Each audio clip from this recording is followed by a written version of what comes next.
Today I'm going to demonstrate running a dishwasher. There are a lot of buttons on the top.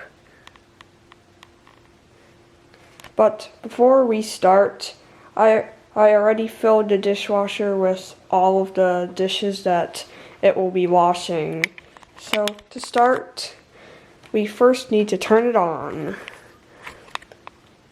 It is already on auto mode, and it will display the estimated time that it will take to clean the dishes.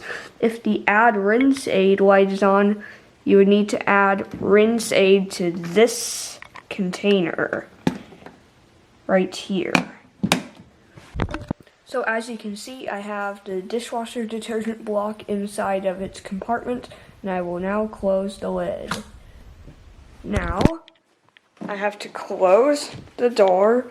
It's still on. Now I have to push start, and then firmly close the door.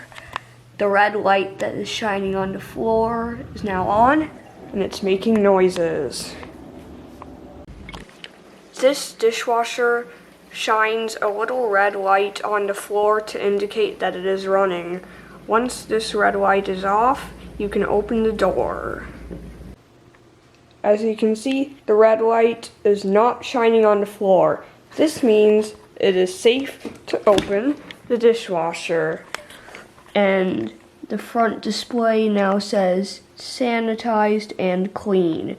So now you can turn it off with the power button here and put the dishes in the dishwasher in their proper place.